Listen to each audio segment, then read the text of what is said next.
We meet and it begins. The sound of violins, the song of birds high on the wing. You taught my heart to sing.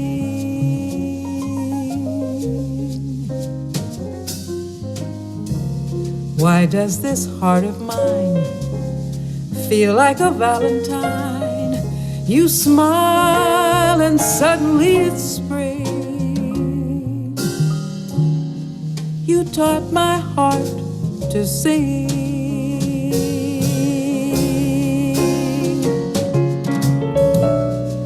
My heart was an empty shell. Then you came along. Now my heart's a carousel filled with song. The memory of you will live my whole life through. You're all I'll keep remembering.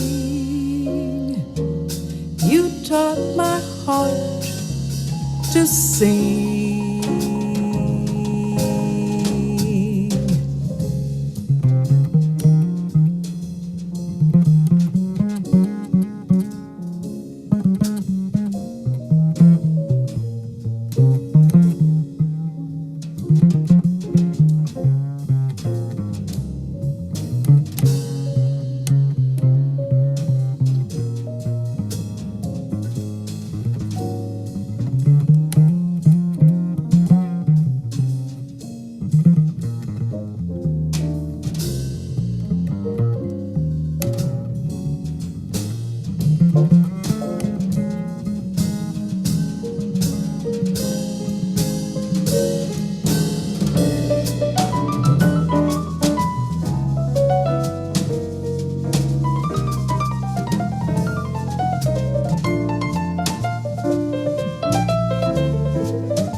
We meet and it begins. The sound of violins, the song of birds high on the wing. You taught my heart to sing.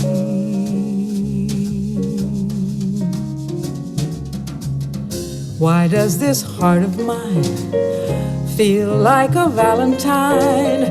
You smile and suddenly it's spring. You taught my heart to sing.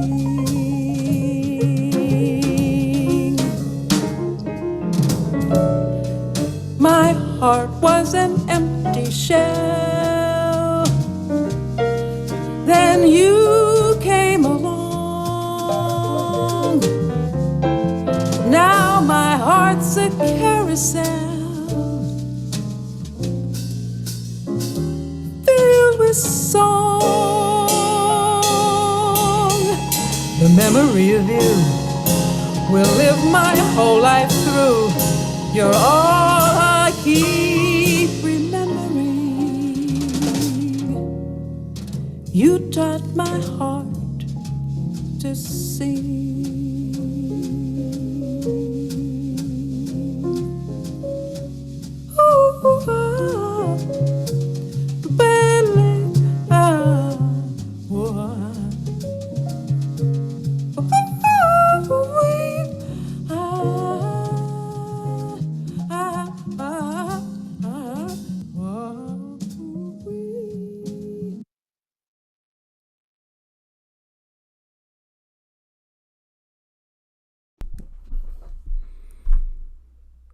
Hello, everybody here. Oh, let me fix my camera. All right. Hey, I'm Herschel McWilliams. This is Live Jazz KC, and another wonderful night of Convo Improvo with our good friend Rob Scheps and his guest tonight is the fabulous Miss Jay Clayton. All the way from slightly upstate New York, it sounds like, and we're looking forward to everything that we can hear and listen and learn about you, Jay. So, as usual, we certainly accept and appreciate any donations that are made to the musicians involved in these interviews. Uh, Anything collected goes directly to the musicians, and that can be done through Venmo or through livejazzkc.com/donate. And I'll have those links posted in the comments as well. So, with no further ado, I will introduce to you Mr. Rob Scheps and Mr. Jay Clayton. Thanks so much, guys. Thank you. Hey there. Hi, Jay. Nice to see Hey, you. Rob. Nice to see you too. In a box. We're in a box. I know these are awful times, but at least we can be in a box. It saved me. It's saving Yeah. me for months. Is one of the masterful living jazz singers, but she's a lot more than that. She's unusual in that she's also involved in kind of free and avant-garde and classical music, and she kind of has a wider breadth of style than the average so-called jazz singer. So I know we're going to get into that. But Jay, so I have it. You were born in 1941, same year as my mother. But at that point, you were in a second generation Italian American family, and your name was Judith Colantone, right? Colin Tone, right. Yeah. Second generation, you're right. And well, you know, there were a lot of Judys then. I just would just You mean briefly to Judy, say Judy, Judy? Punch and Judy, Judy Garland, Judy. Yeah, it was all over. So everybody named their kid. So I'm telling you, there were two or three Judys in a class. But anyway, the short story is I actually went to college. Now, you remember I graduated high school in 59. So everybody didn't go to college then. Hmm. There wasn't like now, like where are you going? I didn't even know It what was, it was college was. pretty Eisenhower slash Leave It to Beaver at that point, right? I didn't even know what college was. I'm a little girl from Ohio. What can I tell But you? you were the first person in your family to go to college. Not That's no. right. That's right. And Okay. and I again not knowing, but I somebody came to our high school. They come, the representatives come, and a friend of mine and one of the other one of my friends. We said, hey, why don't we just go? And it was Miami University, which was I knew I had to go to a state school. They were very cheap. You could go practically for nothing, and it Yeah. was the furthest from Youngstown, Ohio. It That's was right. Oh, I forgot to say you were born in Youngstown. I'd like to address that really quickly right at the beginning. So Youngstown, Ohio, for those of us who've been on the road a lot, is right on the Pennsylvania border on I-80, I believe. So you can be from Pennsylvania and be involved with Youngstown. Youngstown is not the heart of Ohio, but it has produced some other great jazz musicians aside from yourself. But I believe that they're a little bit behind you chronologically. Richie Perry, Harold Danko, and yeah. then Melissa Slocum, Daryl Pellegrini, Ralph LaLama, right? Right. I So did. Of course, they were younger than me. Yeah, but right, yes. that's a lot of talent to come out of Youngstown. Succinctly, what could be the reason for that? Why so much jazz talent brewing in Youngstown, Ohio? Well, to be honest, there's no real logic to it, to be honest with you. No scene. Although I think they might, I haven't talked to them. There eventually was a jazz program at Youngstown University, which I never was a part of. So that could be it. Well, I really something don't know. that program, I believe Ralph told me when I was subbing in the Vanguard band. Ralph said that he started playing with Thad Jones because Thad heard him as a student at Youngstown. But that's what I figured. So somewhere wrong, there was a bass player. He died, but he was a, names are gonna, you know what I mean. Names are gonna, Well, let but me ask you a question. What is the nearest large city as far as versus Cleveland, Cincinnati, Columbus to no, Youngstown? Youngstown is right between Pittsburgh and Cleveland. It's closer Oh, to Pittsburgh. okay. All right. So you It's have like that in the I could mix. now. In other words, I used to fly into Youngstown. There was an airport in I want to say Austintown, but it's not. But anyway, yeah, I could fly to Pittsburgh, and it's like 30-minute, 40-minute ride. Oh, gotcha. Yes. Okay. So that one, the Pittsburgh scene, everybody knows is it. At least it used to be gigantic. I mean, Errol Garner, Turrentine Brothers, George Benson, Billy Strayhorn, unbelievable musicians out of Pittsburgh. Yeah, So, yeah.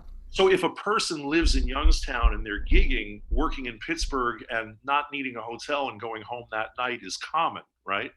Yeah, but again, that was before me because I was really only in uh, once I discovered jazz, and I went to college in '59. That was it. I would come home for vacations, but I will tell you this.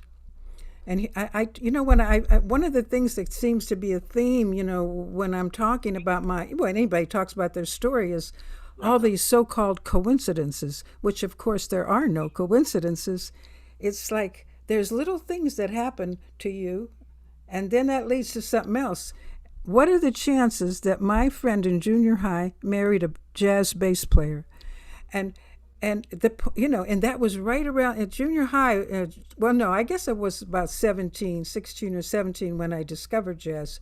But my mother used to sing the tunes around the house. She didn't know it was jazz. Well, actually, it says on your website, I never heard this from you personally since we've known each other for a long time, but you said something to the effect of your mother was a failed or wishful big band singer, or something like that. Well, not that. It's just that she couldn't follow her thing. She didn't know it was jazz. She didn't even. She sounded like Billie Holiday, but she never heard of Billie Holiday.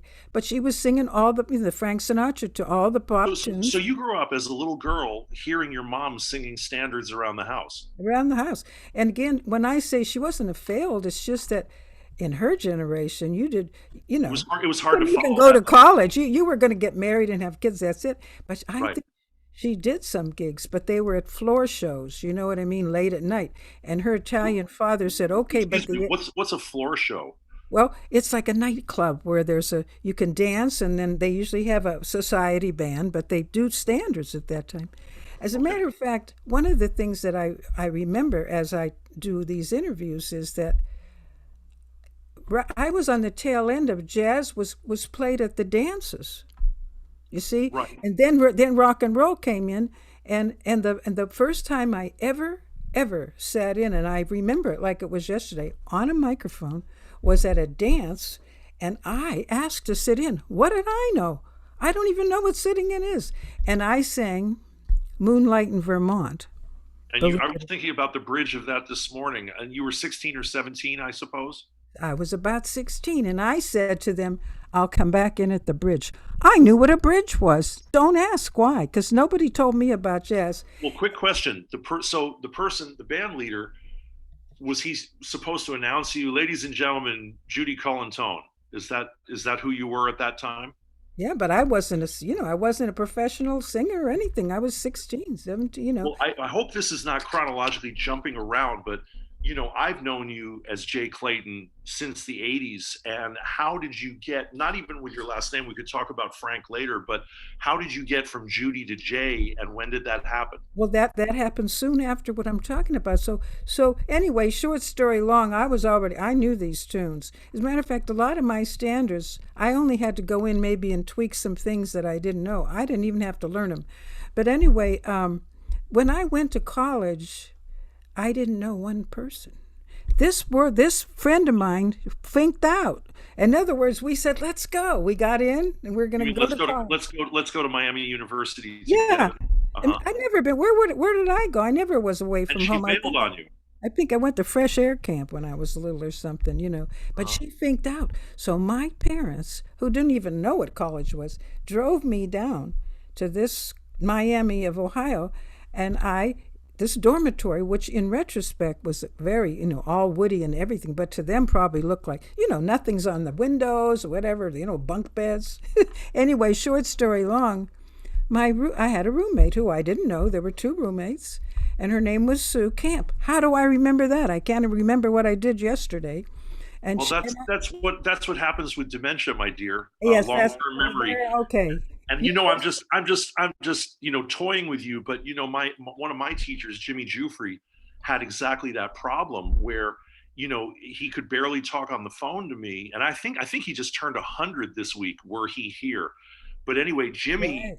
Jimmy would talk to me about 1947, and that he could remember. And not to out anybody, but our buddy Jerry Dodgen, who's got to be close to 88 now and is living in Queens, My friends who visited him more recently than me, Brad Gregory, Kansas City saxophonist, and Roger Rosenberg, they say that Jerry has he's very forgetful in the moment, but his memory about Thad and Mel and things Yeah, past is excellent. I think So, so. I think that's what so, so, happened. so who was Sue Camp and what was So her? anyway, the point is, I didn't know one person, and I met her. She was my roommate, and we were talking, and I said, you know, I want to change my name. To between you and me, Rob, I wanted to change me. See, I was just at that certain age of wondering about who I didn't want to be me. I was always joking and stuff. And so she said, "Well, I have a friend named Julia and she calls herself Jay." And Hmm. that was it. And that was it. Nobody knew me. I could tell them anything. So you never had to change a birth certificate. You just kind of co-opted a I variation. never did actually. What my passport now will say J Judith but I never changed my name legally, to be honest with you. Okay. Well, But you've it's been Jay. You've been Jay since the '70s, have you not? since that was what I when I changed it was 1959. Wow, unbelievable. Well, so you're a pioneer in that way. Rolling back the tape just a minute, your mom singing around the house. I don't know what your relationship was like or what she sounded like, but was she in some way your first influence? I suppose so. My big influence was, we all love Frank Sinatra, so my whole first repertoire was Frank Sinatra repertoire. And perhaps when I think about it, but what happened, speaking of influence, and I always ask everybody myself, like, when did you meet jazz? I mean, that wasn't meeting jazz, it sort of was, but it was pop music. And I had a cousin who was 1 year older than me. And big Italian family, our whole social life was family. You go for Right. dinner at someone's house. And I had one aunt, and my cousin Ronnie, we went there often. And I can remember like it was yesterday. I was leaving that house in Youngstown, Ohio, and he handed me 3 albums. And he had discovered it. I don't know how he did. He's gone. I want to ask him. I think he even had a fake book.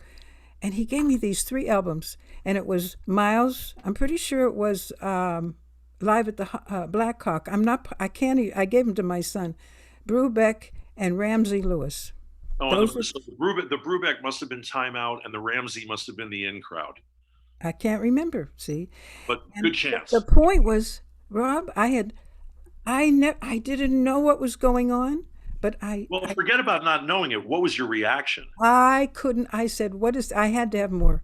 It Uh-huh. was it. It was it. I can't explain it. The feel of it. I didn't know what was going on. Well, So excuse me. I'm sorry. That sounds like, I mean, I didn't know Bob Brookmeyer. I wish I had. He's one of my favorite I musicians. did very. Yeah, I did know Did you? that. But Brookmeyer said that when he was a young, unhappy boy in Kansas City, he described hearing the Count Basie band live as, quote, a body thrill. And he said it was the greatest thing he had ever experienced in life up to that point. So I guess That's what I'm talking When about. Brookmeyer heard Basie, it hit him hard. I'm sure. I'm sure. By the way, I have to say I really dug Bob. This is a parentheses, but I remember he came to Cornish. This is fast forwarding in the 80s. I was teaching at Cornish, and he just came as a master, just master class, and I loved what he said about music and it was so to the point about, well, there's people aren't writing creative music so much anymore, but do your own thing. It was so significant for me. So later we did hang a little bit, but Right. but I can understand that because that's what happened to me. So what I did was I joined Columbia Records. So for a penny you could join Columbia Records, and for each month they would send you, and I ticked off jazz. Oh, this is the record club. Okay, it's like Book of the Month club. Yeah, but it was records. And it's like, of course, they would charge you. I don't even know how I paid it, but every month, I get Duke Ellington, blah, blah, blah, blah. So that was the beginning of it. And then, So, every, but the question is, who were the singers that hit you first, aside from Sinatra? But I also know from a little later in life, you say, I think maybe Coltrane and Miles were more influential on you as a oh, musician than singers. oh, absolutely. But I did, of course, know about Ella. I had one Ella, and I had Sarah Vaughan, Hmm. early Sarah Vaughan. Um, and I actually saw, oh God, never mind. I'll think of her name in the black woman who, oh God, the famous piano player into the, oh, never mind, I'll tell you. But the point, Shirley Horn no, or before there was a whole movie. I just went blank on it. It'll come in a minute. But anyway, so my you're point. hearing Sarah, you're hearing Ella, and you were digging both of Yeah, them, of and course. I did, but truthfully, these Miles, I'm sorry, I didn't listen to singers that much, but for inspiration, of course. But once I got these, all those, most of the records I got were instrumentalists. And Gotcha. so Well, what happened? Yeah, go ahead. but okay, I'm going to stop you there only because you said something very interesting in your biography, which is that you heard John Coltrane at a small club in Cincinnati, some little dive. That And was I want to know, how close was Cincinnati to Oxford, where you were attending college? And how did you end up going there? Were you hip to Coltrane, or did a friend drag you, or how did this go? no, yeah. Well, by that time, see, here's another coincidence. The next coincidence that happened to me was, of course, I went there and they said, "What do you want to major in?" And I said, I don't know. They put me in elementary education. I didn't know, but I had taken piano and theory as a child. So my roommate said, "You should be a music major." And I'm not jazz, believe me, nothing like that. The Debussy was the most contemporary they went to. And so I did. And in another music major was a trombonist, John Watson, who had been in the service. So he knew jazz. And she said to me, my roommate, sounds. I used to sing around the dorm a cappella. Lover, one lovely, all Okay, but those. get us to this club with Coltrane, please. How does Okay. that happen with John Okay. So Watson? then what happened was, since I was into it, these guys, they told me Train is playing, in Cincinnati. And I somehow we got a ride down there, and I was living in a dorm. If there was a fire drill, I'd have been busted. Now, what year? Because we know Coltrane changed so much It every was year. my favorite things. It was that band, and it was My favorite things is 59 or 60. 60, probably 61, maybe. Mhm. Yeah, And it because was it the classic quartet with McCoy Tyner and Elvin? that's the one. My And favorite things. well, in 61, it could have still been Reggie Workman on bass, not Nope. Jimmy Garrison. No, it Was was it Jimmy? Jimmy Garrison, McCoy, Elvin, or not Elvin. What am I? Yeah. Yeah, Elvin and Train. Yeah. So What kind of tunes was Train playing on this gig? Did he they play were My playing Favorite that Thing? album. Yeah, it had just been released. Hmm. My favorite things. Yeah, Right. that album. Yeah.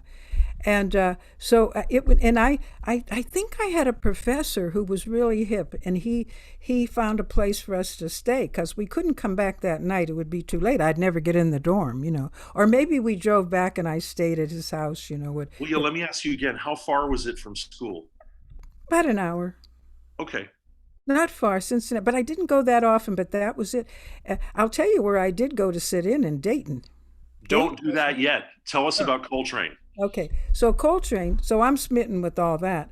Uh, Sure. If you want to fast forward to Coltrane, though, when I got to the city, New York in 1963, they were all playing. He was at the half note.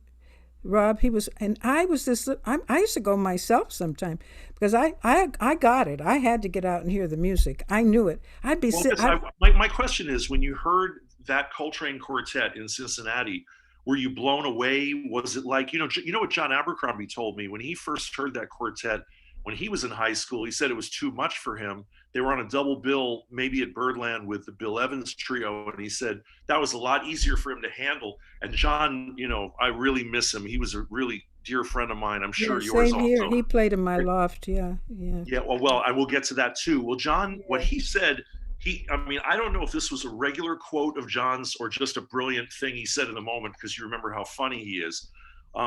John said, when I heard the Bill Evans trio, that spoke to me and I could dig it. And I heard the Coltrane quartet, and he said, I was in shock. He said, I had to go back to Connecticut and smoke some Barney Kessel records. I can see it, but no. By that time, you see, these guys used to play. After school. I mean, in the evening, they would play all these records for me. I had never even heard Monk, and I certainly hadn't heard Ornette, and they played all these for me. So So the I point already is, was listening. well, so I was blown away. compared to Abercrombie, when you heard Coltrane live, it did not shock you. Nope. did not shock me. I don't know why. I was like, Were you were digging it, and in some way your ears were ready for it? my ears were ready. Yeah. Because Well, I'd been listening to a lot of Miles and all that stuff. And the thing is that when I got, well, if you don't want me to get to New York yet, but when I did go to New York, and that in itself is, to me, a miracle. A well, little girl. let's hold on. Let's make it simple. So you go to college. You're majoring in music. You're in Ohio. Do you do the full 4 years and get a degree and then move to New York? I do. Okay. And because I sang for this trombonist I was singing on the weekends with him. With That's John all I Robb. did. I sang 2 tunes for him. Next thing I'm doing this, I'm nervous, $10. Now it's up to 50. So your first paying gigs were in Oxford or outside of town somewhere? Oxford, Oxford, Ohio. Ohio. It was Okay. at the college hang, but they were playing jazz. Yeah, Okay. yeah, and no, and so in other words, I would only sing 2 or 3 tunes. I would sit, the usual singer thing. Hold on. So the band singer thing back then, for people a lot younger than both of us, like somebody like Billie Holiday or Anita O'Day would sit there in a nice gown in a nice chair, looking all prim, and then get up to sing when Artie Shaw or Woody Herman said, "Okay, now." That's right. Right. Yeah, So but and so with no gender disparagement, that was the way chick singers were presented then, and they were probably thought of that way by the men in the band. They might have been great musicians, but they were kind of like a special thing to happen for part of the set, but not the whole gig. right, At least with a big band. but this wasn't a big band. This was Right. just yeah, but it was a quintet with me. But of course, they wouldn't call it that yet. Right. But the point is, I learned so much just listening to them. It Sure. got old. It got old for me. And I don't think there's anything wrong with the singer, with the band being just doing the tunes, but that's the beginning of me wanting to be more part of the music. I wasn't scatting. My students don't know I'm out. I didn't scat for a few years. Well, it's like that old cliche, that bad joke, what is a big band, 16 musicians and a drummer, which is really not fair. The point is, you didn't want to be the singer out front just having a partial role. You wanted to be as duly involved as the other folks in the quintet or whatever band you were in. And to be honest, the reason I eventually did was because I listened to all that music. See, people have this. This is a whole other discussion, but you can have. I got it now. I'm going to be 80, so I can say whatever I want. I know. I teach a lot. The difference that is they go, oh, singers, they don't like singers. The singers that are respected heard the same stuff they did. You guys did. Right. Well, you know what? I'm getting schooled every day with this. I'll tell you how. I mean, I feel like I know a lot more about the history of jazz singers than a lot of my compatriots who play other instruments. But just in the last couple of weeks, with the pandemic, you got to do something to keep from going crazy. We're not out there performing every week, or even every month. So I've been learning Blame It on My Youth and Detour Ahead. And I'm feeling like an idiot because I'm going online and saying, well, Clifford played it and Sarah played it and Billy sang it and Ella sang it and Chet sang it, and how have I missed this tune up till now? Apparently, and there's Bill Evans playing Detour Ahead, and oh, look, his changes are a little different. And my feeling is a song like that, when you see it and it's done by Stan Getz and Clifford Brown and Jim Hall and Ella Fitzgerald, you look at it and you go, I don't know what it is, but it must be worth learning. That's right. And it's the same with me. In other words, when I'm one of the big, and I think Sheila's like this too, one of the things that we do for young singers is we turn them on to good repertoire. But And how did you learn tunes when you were 17, 19, starting to gig? Did you do it all by ear from the records? Did you have any sheet music or fake books? I had fake books, yeah. If it was a Okay, new one, I would learn. But I still advocate learning by ear. But sure. you can't learn from a singer because they're changing. I say learn the melody just the Well, way did it's. you learn the tunes that John wanted you to learn, or did you No, choose, no, no. or you came to work and said, "Hey, man, let's do such and such"? I learned. I got some from him, but no, no, no. I already had a somewhat of a repertoire. Give us a succinct one sentence version of the maybe first 3 or 4 tunes you remember learning. Uh, There'll never be another you. Round midnight. My first demo didn't happen till the early '60s, and Okay, slow down, slow Rush- your roll, baby. Tell me a couple other tunes you learned when you were pretty I green. I'm trying to think of singing. Believe it or not, with that band, September in the Rain, Uh-huh. There'll Never Be Another You, You Don't Know What Love Is, Okay. uh, um, Cry Me a River. Now, let me ask you something. Did you base your versions on, for example, Julie London singing Cry Me a River? Or did you try to just do it your own way from the That's why get-go? I didn't listen to that many. No, I did not. As a matter of fact, there have been tunes I deliberately haven't done because of that. You mean And because I'll tell you one. they're too iconically and sonically Well, tied to another here's that singer? other. Yeah, there's certain ones. I'll tell you one. This is a epitome of it. I don't know if you have it, and maybe I sent you. I recently did a tribute to Harry Warren, and I don't remember this. I think you sent me the beautiful stuff with strings. It might have been Alan Broadbent's charts, and no, it wasn't. But it was the tune I was working on last summer, which was "Wee Small Hours of the Morning." That's what you sent me. oh yes, that was on there. But one If I thing at a sent- time. One thing at a time. Okay, Yeah, so but anyway, what were we saying? well, So we're talking about the standards that you learned first and how you approach them. yeah, so for instance, and this is a good. I think tells it. I wanted to do. There'll never be another you. I used to start all my gigs with that because I knew it. It was comfortable. Yeah. And when he died in the '80s, Harry Warren, I felt so bad. They said he wrote it. I said, I didn't even know he wrote it. And I said, I'm going to do a tribute. So I looked him up. He wrote as much as Cole Porter. Did you know that? He wrote so many songs. No, didn't he write Three Little Words, among other things? No, but he wrote This Is Always. He wrote September in the Rain. So guess what? Nobody knew who he was because he didn't smooze like Cole Porter. He wrote At Last. Now, everybody in the world knows At Last. I never sang it. It is a beautiful tune, by the way. But it's Etta James. Every singer that sings it goes, it's whatever. So I said, I got to do that, but how can I do it? First of all, when you're singing a long time and you sing one of those, you're going to be you, okay? I'm me. Sure. I'm me. I'm not going to sing. But let me. But there's one thing that made it really work. I found the verse. Oh, okay. So, and again, for non-musicians out there or fans or whatever, usually what you hear with a standard when we play it as jazz musicians is just the refrain. It's part of the tune, and the verse is kind of the opening. An intro. Introduction basically sets the stage for the tune. And so if you sing the verse, even on something like Love for Sale, where the verse is more commonly known, it gives it a lot of dimension that most performances don't have because they don't do the verse. Well, because and if you ever want a verse, between me and Sheila, we got all of them. But what I found is some tunes, the verse tells everything. And I just anyway, that one, I did the verse in 6/8. I did 8 verses. I couldn't do them all rubato on this. Hold on, let me ask you a question. Let me put a wedge in there.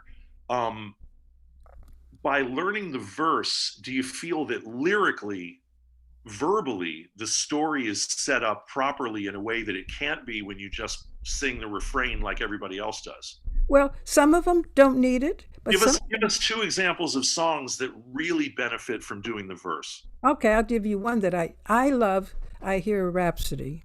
And a lot of instrumentalists love that tune. I never sang it for a long time because here's how it starts. And when I hear you call, and when starts with an and. What and? You know what I mean? I couldn't do that. Didn't make sense. Sure. And then I found the verse, and I recorded it on. It's actually Jay Anderson and Jack Wilkins and I did a CD called "In and Out of Love." Okay. Well, let me get you to New York because we have a lot of time. I know it's going to fly like. Yeah, no, we're compressed, and I want to get to your whole life up to now. So, 1963, you move to New York. Things are hopping. You have a little bit of experience under your belt performing. So, give us, if you would be so kind, a shorter version. How, why, when New York? Well, first of all, I had visited New York. Like these guys in the band, they taught me. That was my lesson. But they played stuff.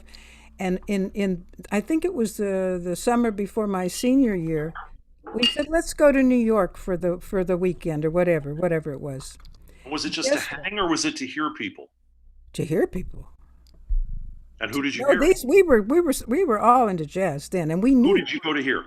So here's one. This changed my life. Steve Lacy was playing all monk. Right. Roswell's all monk. Was he doing this with Roswell at that point? Yes. So Roswell Rudd, our neighbor in upstate New York and our friend and someone we really love that we lost a couple of years back. Roswell Rudd and Steve Lacy, they had a record School Days, but I think essentially they had a quartet or a quintet where they would play all monk, and that was actually revolutionary because the only person playing monk back then was probably Monk. Yes.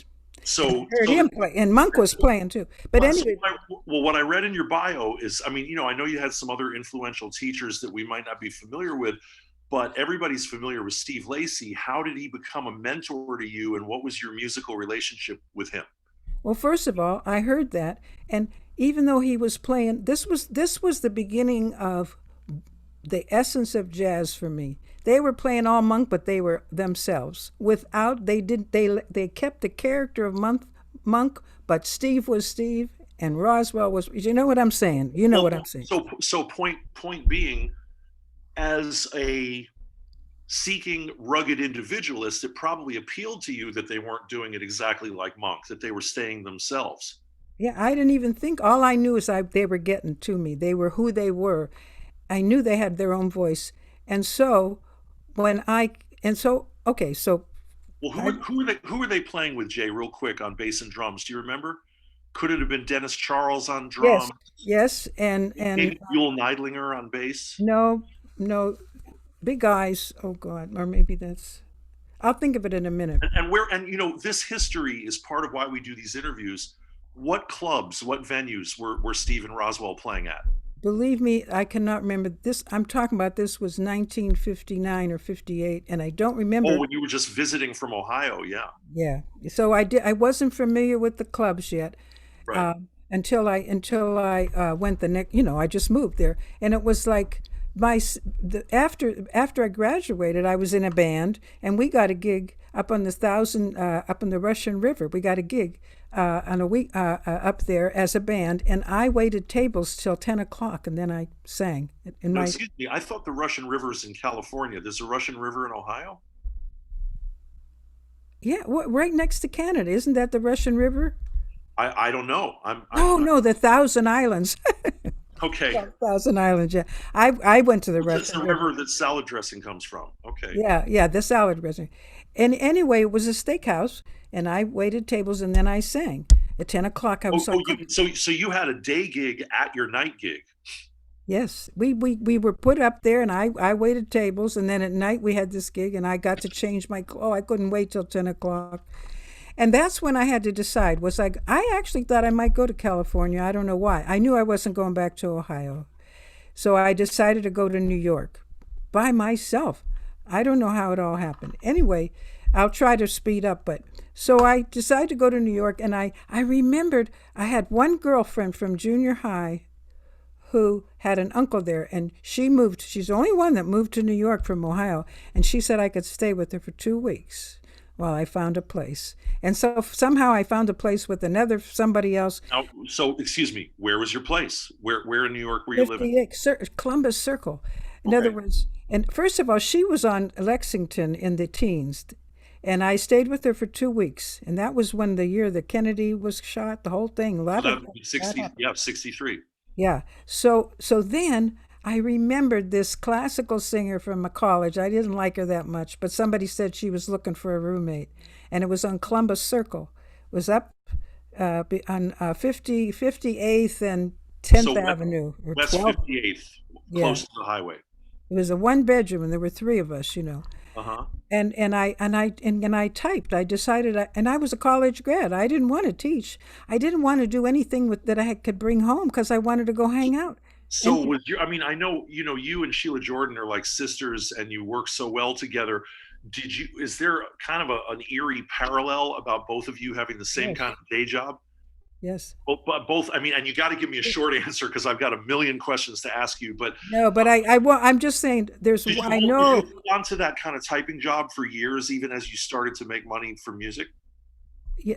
Oh, in the way that Sheila I'll did? tell you what, until 1980, because then I started teaching more. I started teaching in the 70s, but that wasn't going to do it. But in 1980, I got a CAPS grant. It's a Yeah, but we're not. I'm sorry, we're not there. You got to help. Let me go back with you. I just really got to ask you. So, I mean, you did you keep the typing day gig for many years in one place or another? Yeah, because guess what? I wasn't smart like Sheila. Well, Sheila took a real job, But didn't you know, Sheila keep that job for about 40 years or something like that? for many years. Yeah. Yeah, she had, I don't know how many exactly it was, but for me, I was like, oh God, I don't want to take a real job, So because I'm gonna get, go on the road and all that. Oh yeah, right. I didn't want a responsible job where I was quit. And anyway, that's another story. That's a money story. Yeah, so we're almost an hour into this, and we have so much to do. We haven't even hit I the know, but I got to tell you my Steve Lacy story. Okay, I want to hear that, and then, if you'd be so kind, tell us how you get from 1963 to the 70s, married to Frank and having the loft. So Steve Lacy, and then that, if that's all. Okay, no, that's after good. Steve's story, we're going to play something with you, and we'll get to that in a moment. Okay, so I'm just going to tell the short Steve Lacy story. I haven't told it to a lot of people. Did you know what his real name was? Because Buell told me. No, what is it? Stephen Lakritz. Oh no, nobody knew that. Yeah. And Buell, I mean, I'll leave out the negative part. Buell was upset because he felt that he had been shorted at one point. But what he said was, yeah, his real name was Stephen Lakritz, and his father owned a zipper factory. Did you ever know that? No. Well, No. so yeah, tell us about Lacy. So I'm just going to tell you the short story is when I got to New York, I knew I could go here. Monk was at the 5 spot, Train was at the half note. I even heard Eric Dolphy live. Charles Mingus was at the 5 spot later on. I heard Bill Evans at the Vanguard. I mean, everybody was playing. Sonny Rollins, I heard them all. Well, then you know what? What we're going to play? I'm sorry, you're not done, but we're going to play something by Ornette Coleman that you're singing that kind of ties in nicely to this time period, I think. No, Ornette was very important because he was around. He had a loft and everything. I mean, I met him and everything. But the point is, you know what George Russell said about Ornette, though? I'd like your reaction to this.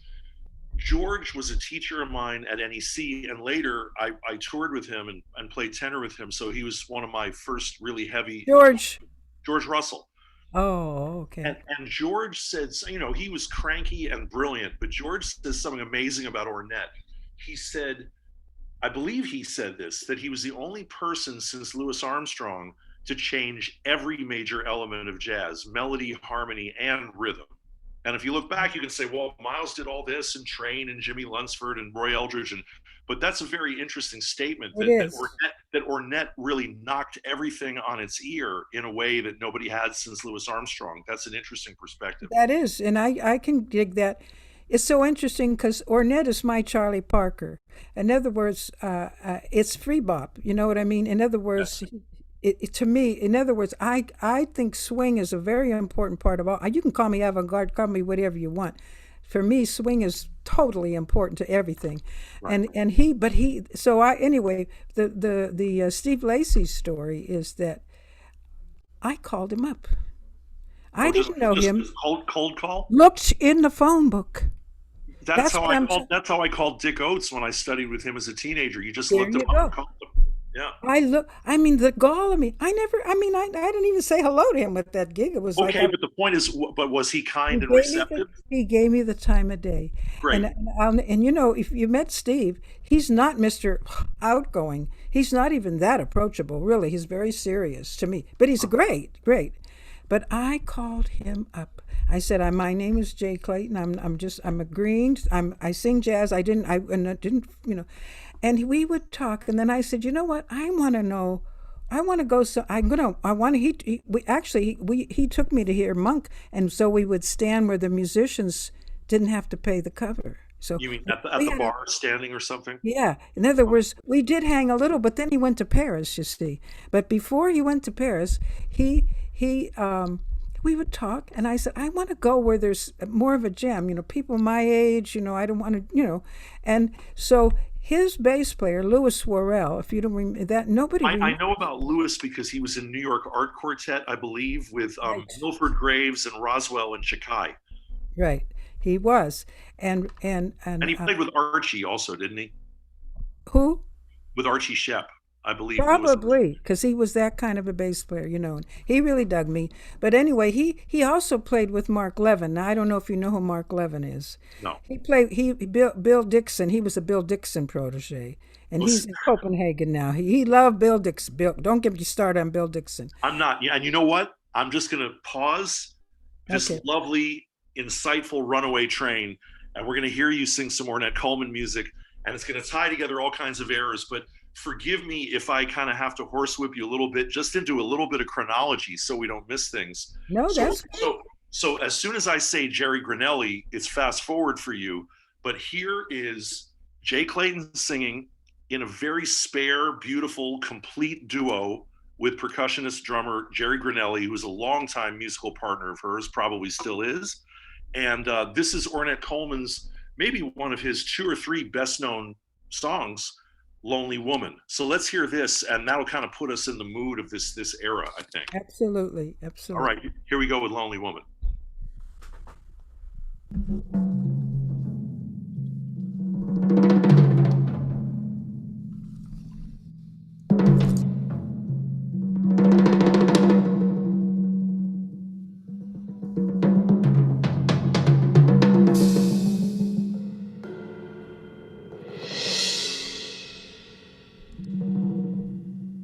Lonely through the night, she wanders.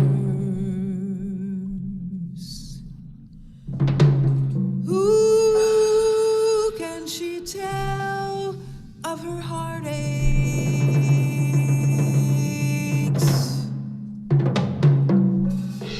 They that knew her didn't care, wouldn't share heartaches. She is a lonely woman, no one to cry to at all.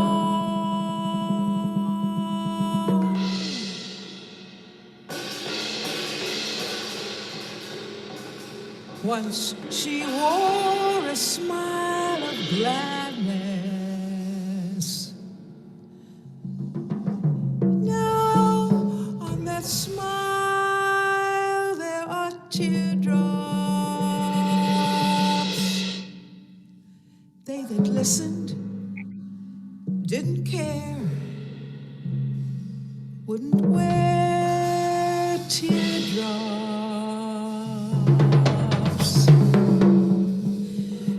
They left the lonely woman to wander alone through the darkness.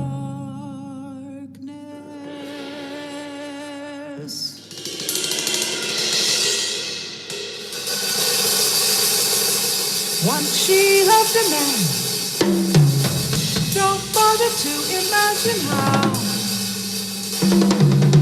You'd never guess it all.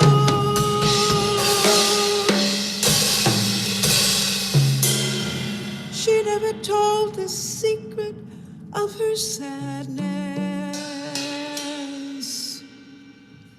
And yet there was someone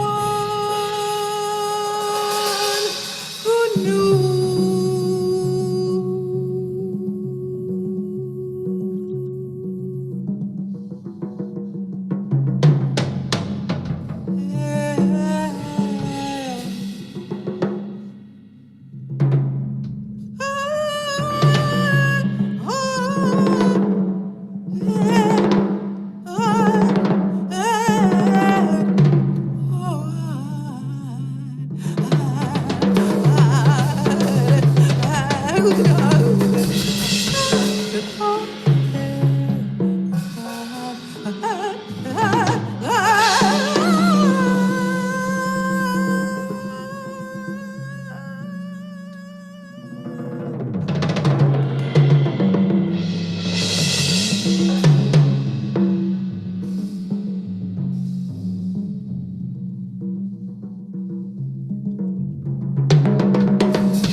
He had eyes that saw her sorrow.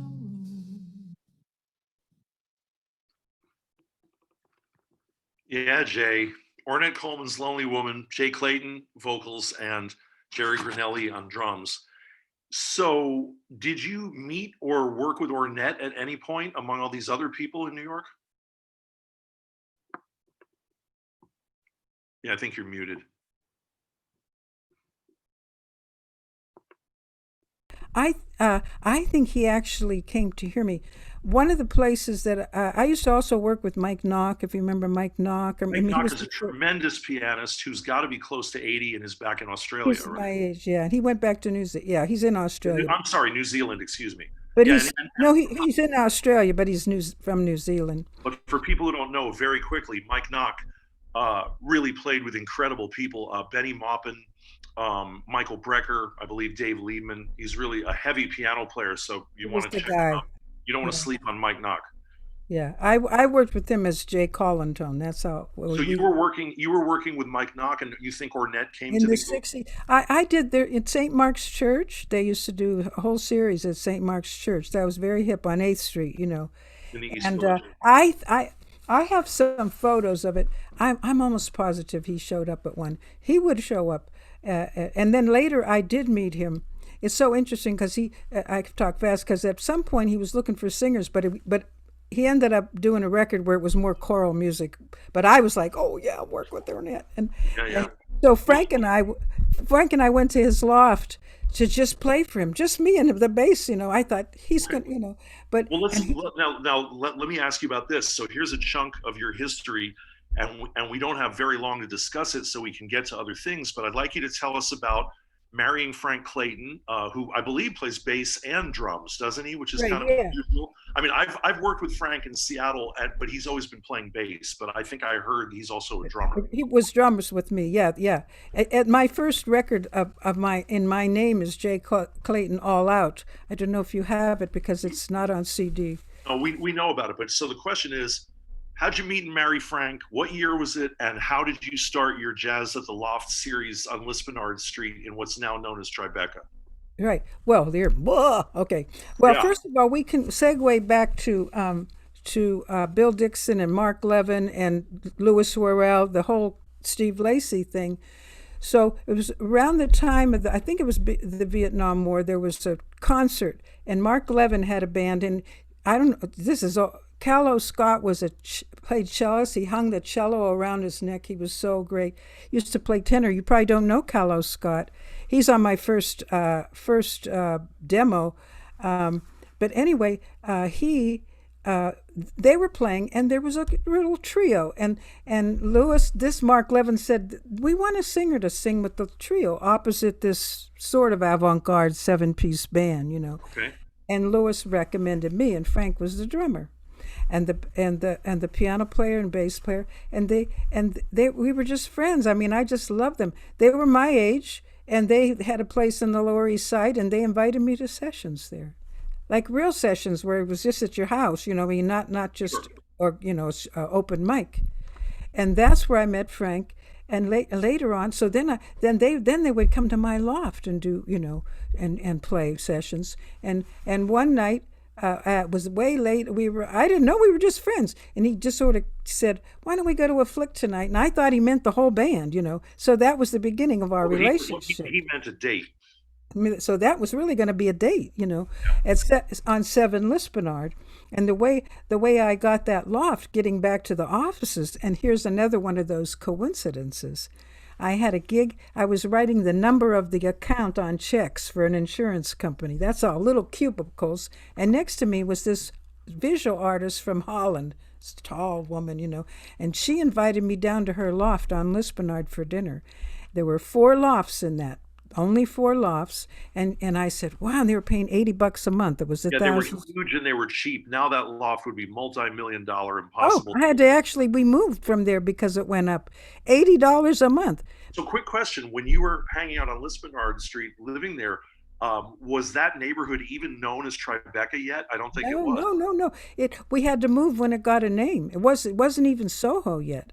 In other words, then people got wind of it. They started moving down. It got a name. The rent went up, and we had to move.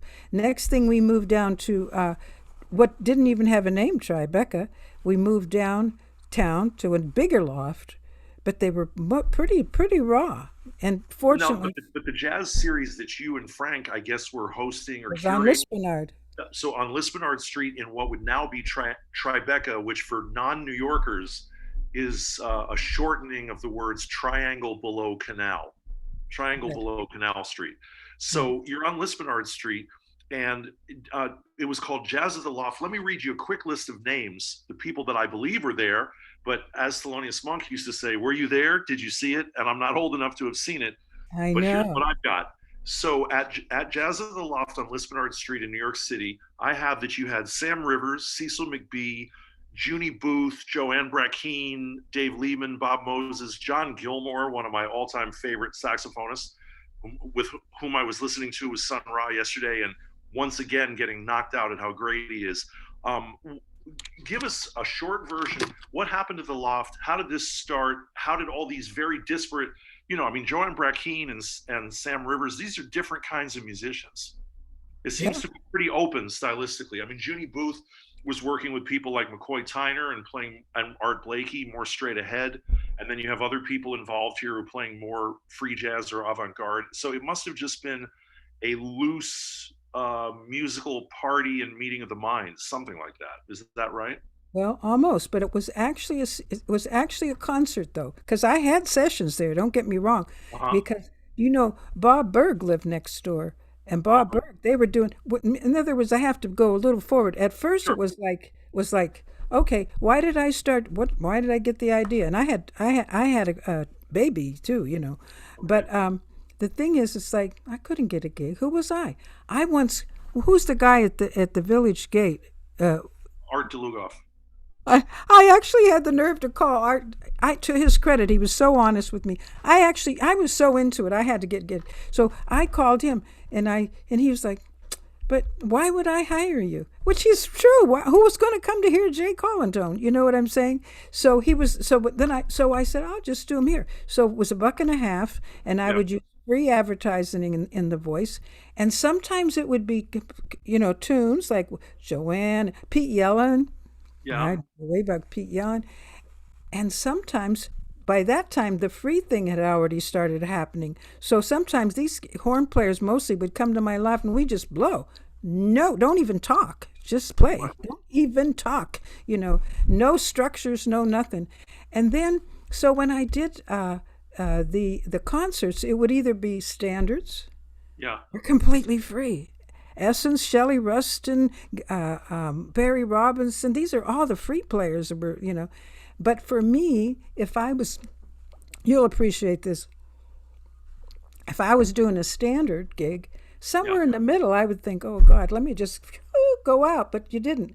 And if I was doing the free one, in the middle, I'd go, oh God, just let me sing How Deep Is the Ocean. And you know what I remember? Okay, I mean, I've gotten to play with you once in a while. You were nice enough to have me as a guest with your band at the Catano a couple of years ago with George Cables, Billy Drummond, and Steve Laspina. I had a concert with Essiot on the West Side, and I have never gotten in a cab faster because time-wise, there was nothing in between, and I was not going to miss playing with the four of you guys.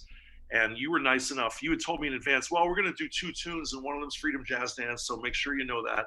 And then you ended up letting me play the whole set, and it was really incredible. But this is a whole other can of worms. So here's my question.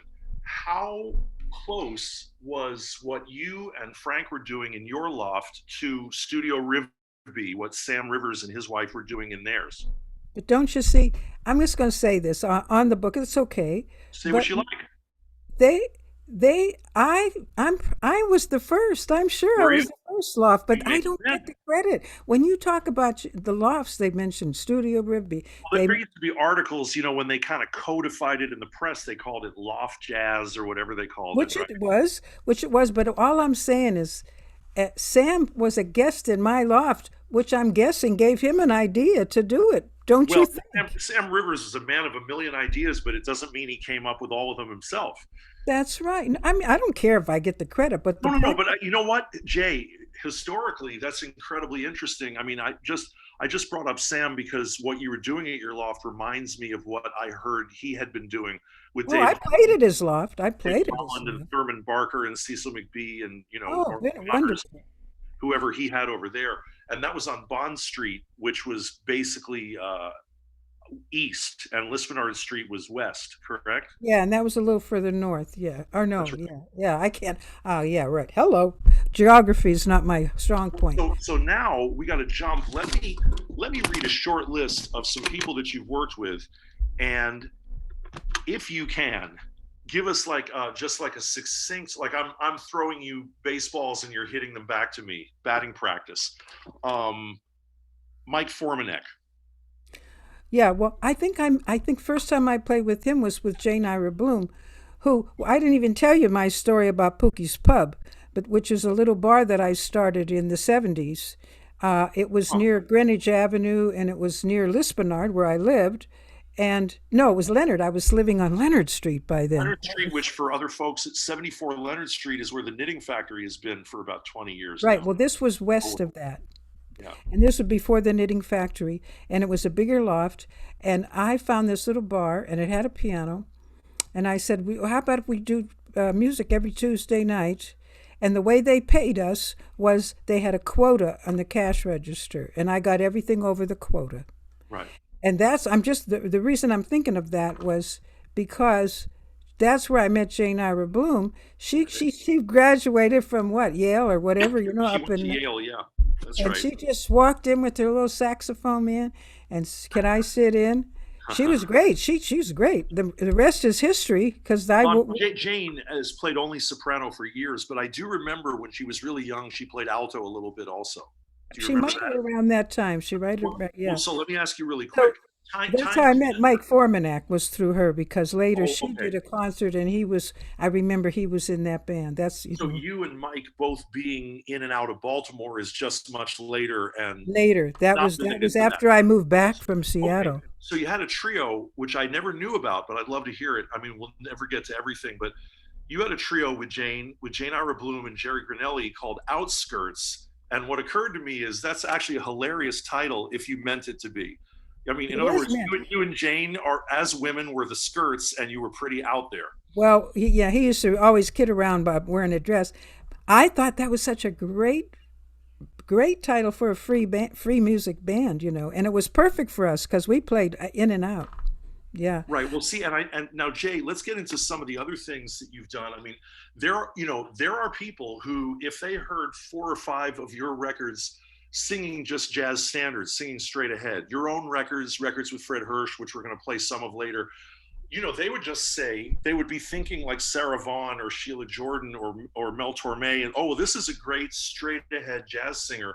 But the electronics, the free jazz, the work with Steve Reich, this is all way out of that realm. And so, I think you've always had a lack of musical prejudice and a desire to be spread thinner, not to have it all thick, right, in bebop, right? Yeah, I mean, I just followed the repertoire. I followed music that I wanted to do, and I was lucky enough to be there in the free. I don't know what I was singing. We didn't have iPhones then. Too bad. And Jean Lee, I met Jean Lee. Fran Blake was one of the first people I sang free with. Yes, Fran Blake was one of my teachers at NEC. Of course. Learned the bass lines of Vanguard, and yeah. He was crazy. And Ran is still with us. He's got to be 82 or 84, right? Yes, he is with us. Yeah. I did see him I did a workshop up there a few years ago. Well, many years ago probably. But I did see him and he's still doing it. Yeah, he's still Well, let me change gears for a second. Let's talk about Steve Reich. I know that it's not, the largest chunk of what you've done, but it's amazing and it's different. And you did tour with him for about 10 years, did you not? Oh yeah, a lot. But So the deal is, this is a segue from what you said about oh shoot, that I kept following. I just liked everything the voice could do. Well, how about this? We're going to play some Steve Reich, one piece with you on it, and the other piece without you on it, but only because we couldn't find the version you did. So what we're going to do is we're going to play some music for Mallett's Voices and Organ, which does have you in the ensemble. And then one of my favorite recordings in the history of humans is Steve Reich's beautiful piece based on Hebrew Tehillim. And it is a Blue Album cover. I listened to that until the grooves wore out in college. Oh man, that and really? We'll get to it, but let's hear it first, and then we'll talk about how you met Steve, what the work was like, because this is really different. But my understanding was Steve was looking for a jazz singer who was a good reader. Is that right? Yeah. He didn't want the classical sound. And Joan LaBarbera was already with him. And Joan LaBarbera, do you know who she is, right? Yeah. Well, I mean, she sings with him. She's very much into sort of the downtown, you know, extensions, voice extensions, not really jazz. But she studied jazz with me. That's how well, I'll tell you what. Play it first, and I'll tell you how. Yeah, we're going to play it first. Okay, so here's Steve Reich, and the first piece we're going to hear an excerpt from Music for Mallett's Voices and Organ, which does have Jay Clayton in the mix. And then we're going to hear a little bit of Tehillim Part 4. These pieces are both by the great, still living composer Steve Reich, one of my favorites of modern composers. He always gets the tagline minimalist. That doesn't really sum it up, but if you don't know anything about his music, it's a good place to start. So here's some Steve Reich, and then we'll talk about it.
almost unbearably gorgeous music, I think. So we got That's to do. just nostalgic. Well, we have to do the short version, but you know something? I noticed something. You know, you're about the 45th interview we've done since COVID started. You know, we started with Bobby Watson in mid-March when this all happened. And, you know, Sheila and Roger Rosenberg and Robin Eubanks and George Cables. And, you know, so it's this long line of, to me, kings and queens of jazz, including yourself. So what immediately comes to mind about working with Steve Reich, touring the world with him, playing what are essentially classical concert halls, and how much was this music written versus having to learn things by ear or remember vamps or repeats, or what can you tell us? Every note was written, but the fact that we were when you were playing the first one, Yeah. just about when you faded was the beginning. You could have. That's the one piece that I didn't have a solo part, but I did these resultant patterns that you would actually. It was fun. It was a do do do do. In other words, the point is, this is my relationship with Steve Reich. Joan LaBarbera was studying jazz with me, but she had already hooked up with him, and I don't remember how. He lived a block away from me. From Lispenard? Yeah, he lived on Broadway. He was, what's this, and she said, look, he's looking, like you said, he's looking for a singer who can read. A jazz singer who could read. So he was writing drumming when I joined. He was doing drumming, and he was in the marimba part. There were these resulting patterns. So in other words, when you hear poo doo doo doo doo, nobody's singing that. We're just singing one note. It's just a melody that resultant from all the combination. But the music he writes it's like a Calder mobile. Everything is kind of spinning around, and it's kind of modal, and it's almost like it phases. When if a listener it's like a gamelan. It's gamelan music on Western instruments. I finally got it. Okay. So if you hear it and you don't think anything has changed in a minute, and then you notice, wait a second, bass clarinet added one subtle. note, right? Or this thing went from bump it on body to bump it on body bump. Yeah.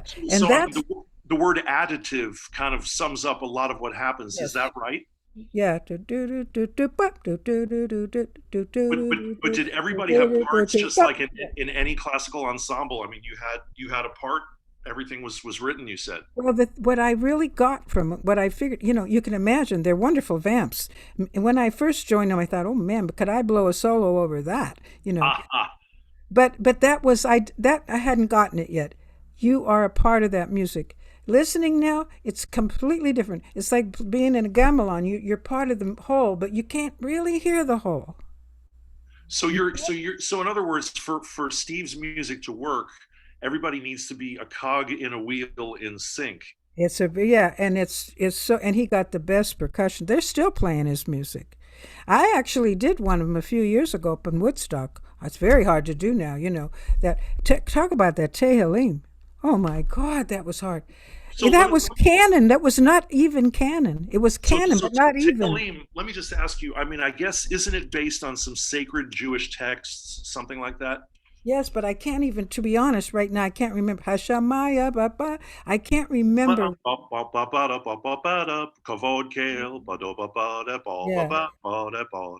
Right? Yeah. But did everybody have, say, for example, a 10-bar cycle, and you started them staggered in different places? Yeah, it was canon. So in other words, it was canon, but the sections. Now I don't remember Tehillim. I can't remember exactly, but let's go back a thing. When you see something, all of a sudden, the vibes would give a cue, and that's when you move on. That's when you move on to the next phasing thing, the next group. I mean, but everything written, but when to move on. And that particular piece, the first one you played, I kind of made the decision because I was doing the resultant patterns, and then I would look over. So that's the most solo I had in his music because it's being a part of a whole. So really, you don't have the creativity to improvise, but you might have the creativity to decide when a new cycle starts or when to move on to the Yes, next. or just you had to get it. In other words, gamelan music must be fun. Everybody's playing one rhythm, and then it makes this thing. Okay, And wait. So let me ask you something. If you played Tehillim 3 nights in a row in Europe, was it the same every night, or could it be quite different? pretty much the same. Okay. But like when we toured things like drumming, there were nights, and we would get off and we go, "Wow, that was swinging."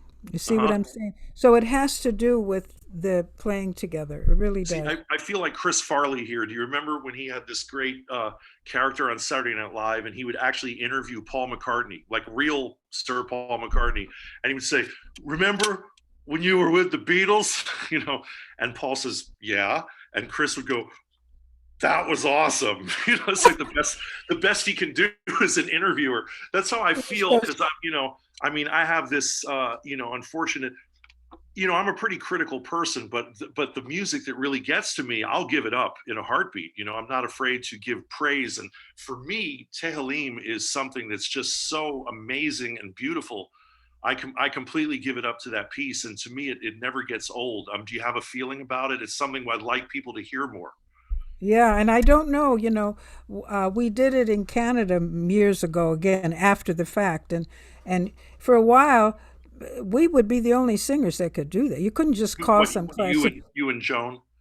Yeah, Joan and a couple other singers. In other Was- words, it wasn't at first for a long time. You couldn't just hire a sub. Well, so here's a question.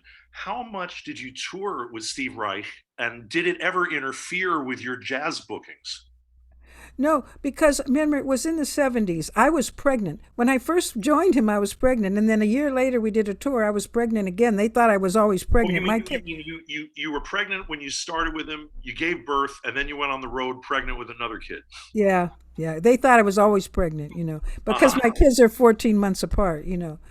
But the point is, when the first time I went on the road with him, Frank and I had decided we'd never been to Europe, so we went already. We were going, and I made the mistake of telling him I was going, so I didn't get my airline thing. He said, "Well, if you're over there, you can play." Well, I don't know what he would have done without Wait, me. what do you mean you didn't He's get your here. I airline? tell him, yeah, What does that mean?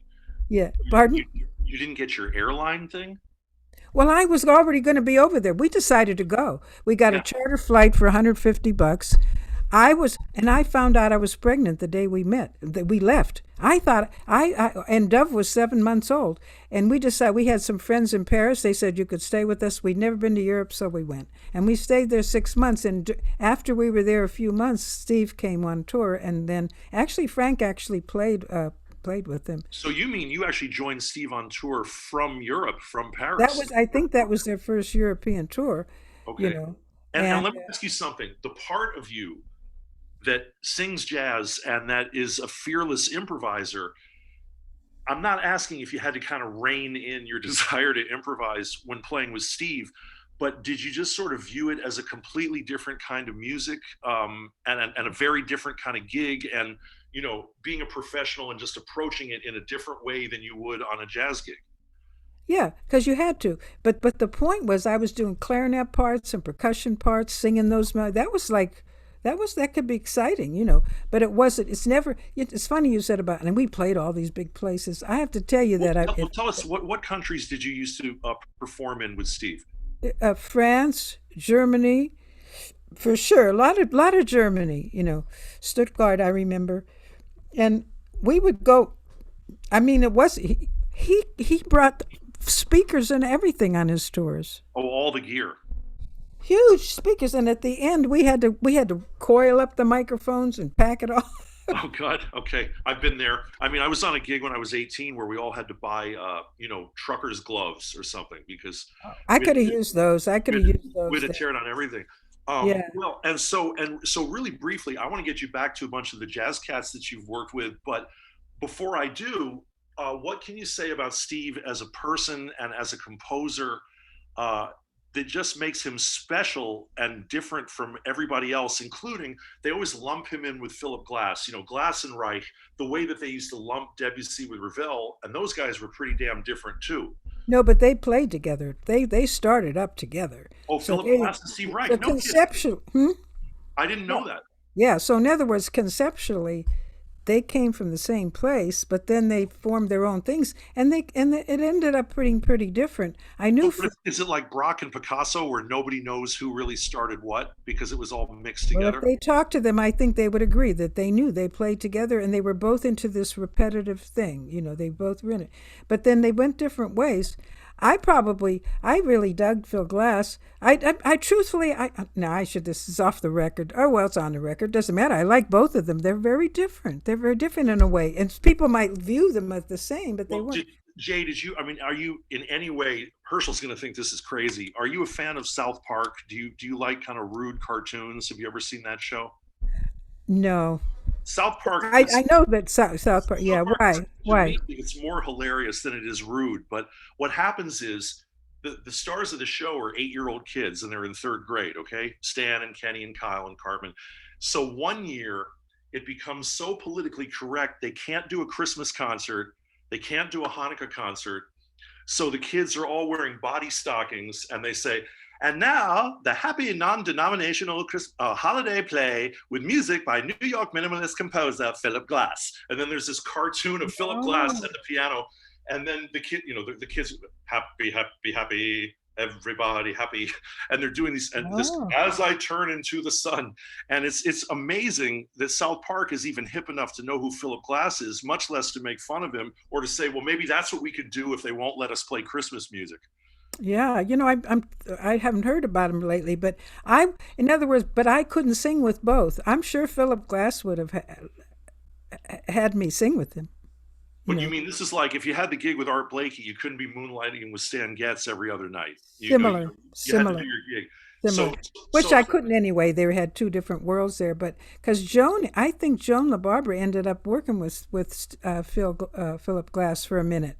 Does After this make any Rush. sense to you? I mean, we don't have to call ourselves jazz musicians, but that's a lot of who we are. So for me, as I don't mind it, I know Gary Bartz hates the word jazz, but if I call myself a jazz musician, I think part of the appeal of Steve Reich's music is that it's very rhythmic and it's modal and it feels closer to jazz than a lot of other so-called classical music. Does that Yeah, ring that true with would be, and plus, like I say, but doing rhythmic stuff, that was kind of fun, but I wouldn't you? want to just do that, and I wouldn't do it if I didn't dig it at all. I never did any music. Somebody said, "Oh, I'll do that for a while," Sure. Well, So well, I learned something. There was a discipline, whatever. and I mean, I do want to get to these other great musicians you played with. If you were going to say one thing about Steve as a person, how he strikes you with how he composes, how he leads the ensemble, what would you like to say about him? Well, Steve, nobody asked for any of us, but Steve from the get-go had confidence in his music. He got supporters. He did it. You know what I mean? He was so clear about to me, that's what I know about him. And So he, you're saying when he was unknown and not yet successful, he was busting to get how it. the hell did he get to Europe? I mean, all Man, that stuff he managed to, he had, I always admired that because I never had that confidence.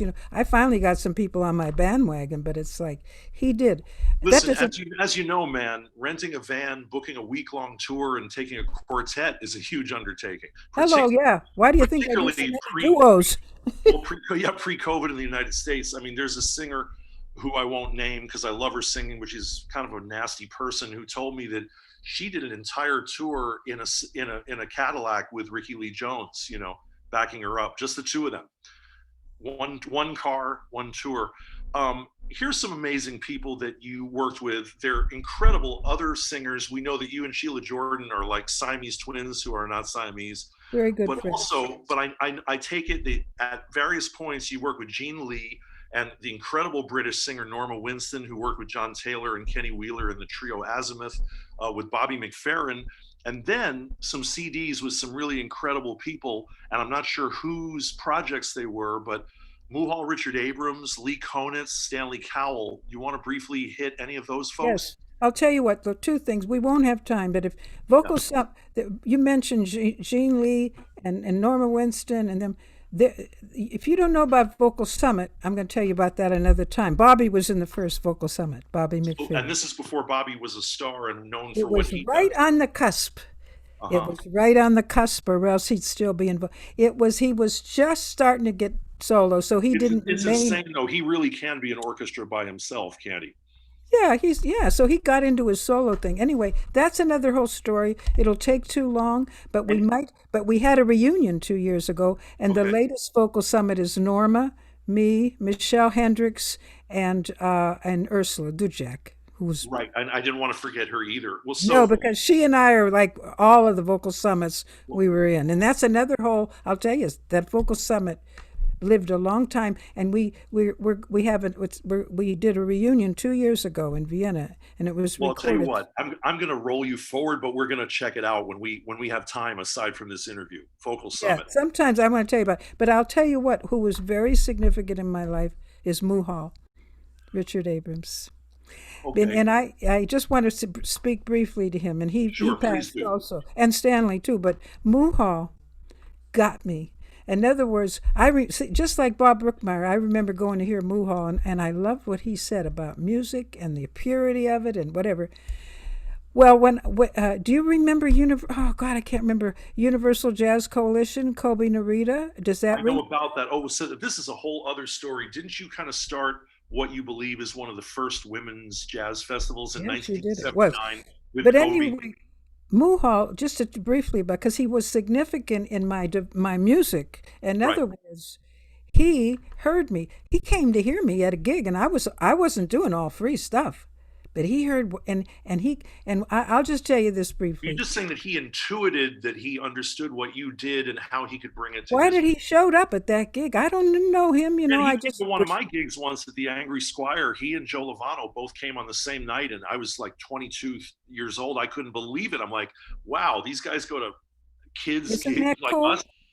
It was really heavy. But Muhal was on the faculty at the Banff Center, which is the greatest Oh, I jazz. was there when I was teaching that time. Were you there? You were there that time, Yes, right? well, for the record, Jay and I met when I was 18 years old, and I started going to the Banff Center in the summer, and I went 3 times. It was so heavy. The greatest. I mean, I went to New England Conservatory, which was wonderful with George Russell and Joe Howard, Jimmy Jufrey, but I don't feel like I ever got better training from creative musicians than at Banff. Fantastic. And the years that I went in the 80s, Dave Holland was running the program very well. And the mainstays of the faculty were the Dave Holland Quintet, plus yourself, John Abercrombie, and Dave Liebman. And but that first Dave Holland Quintet was with Steve Coleman, Kenny Wheeler, Julian Priester, who's also important in your life later in Seattle, Yes. and Marvin Smitty Smith after Steve Ellington. So that whole quintet was in residence. We had all these incredible creative voices, but in my second or third summer at Banff, Muhal was on the faculty, and he just seemed to be just one of a kind. And do you remember he used to play a lot of pool at Banff, and we used to call him Pool Hall, Richard Abrams. Oh no, I must have missed that, man. That was good. He was so sweet. But the significance is that he showed up at this gig. Fortunately I didn't know he was there till after. Yeah. I don't like to know till after. Betty Carter came to hear me once too. But Oh, anyway, then did she yell at the bass player while you were while you were performing? no. But she held court after everybody was Yeah, yeah. talking, and No, she. I'm just sort of joking. I just know I did see Betty. Oh, I saw that many times.